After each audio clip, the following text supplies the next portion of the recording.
Welcome back to my channel. My name is Jumoka and I am your favorite femininity coach and women's mentor.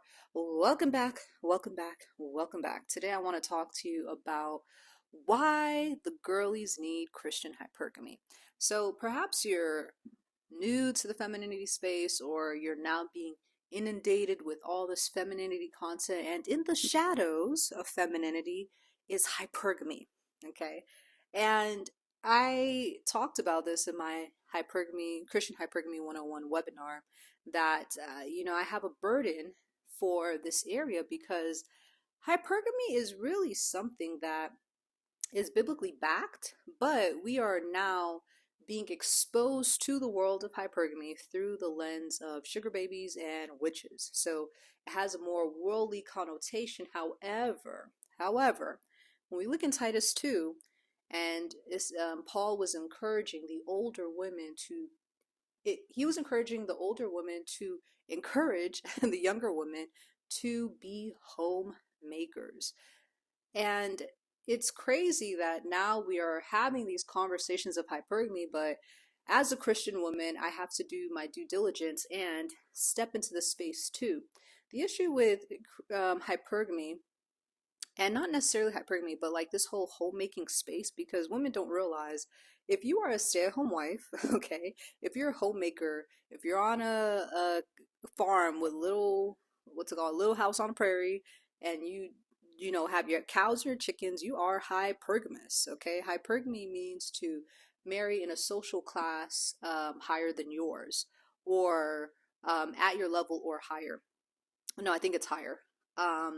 And essentially, when it comes to financial provision, if your husband is either making more than you or taking on the brunt of the financial responsibility, then you are hypergamous. Okay.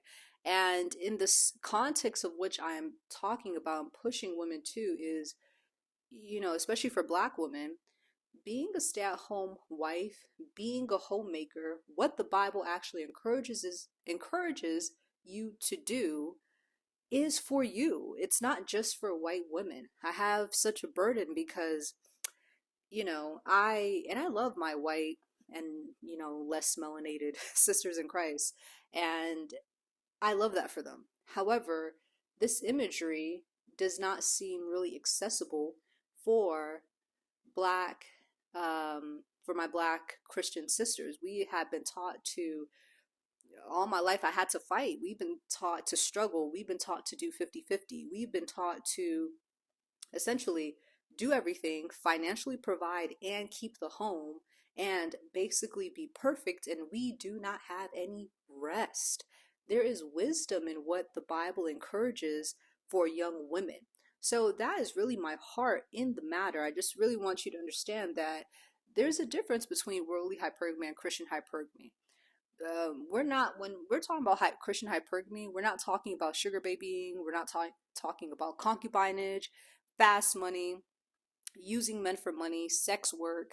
This is really what you'll get in the worldly hypergamy spaces. But when we're talking about Christian hypergamy, we're talking about respecting men as godly providers, showing up to the dating market as a wife, making marriage the ultimate goal, not just money, not just a girlfriend and I just get gifts or whatever. We're talking about lifetime provision and rest through marriage. We're talking about security. And lastly, we're not talking about an end goal of complete leisure and just not working. Okay, that's another image that you see in the worldly hypergamy space. But work is channeled through gender related activities. Having the space to be that Proverbs 31 wife, being able to bring in supplementary money. The way you can think about Christian hypergamy is the man is the base salary, the woman is the commission. Boom. Okay. And the woman is the commission. However, we're not basing our life and our lifestyle based on commission. Okay. Commission is whatever extra she brings in. But a man takes on the responsibility. If he's going to be the head, that he's going to provide for his family. He's going to provide at least the basics and the necessities for his family. What his wife brings in, right? Because again, this is not just free from work. She can do investments. She can have stocks. She can have a business. She can cater. She can do all these little things on the side. However, she's keeping her home first, and she's allowing her husband to ultimately provide for her. So I pray that this little femininity education really helped you. Let me know what you think. Are you interested in Christian hypergamy? Is this something that you've been seeing as far as hypergamy? What is your views on it? And what do you think about this video? Leave a comment and we'll see you guys later. Bye. I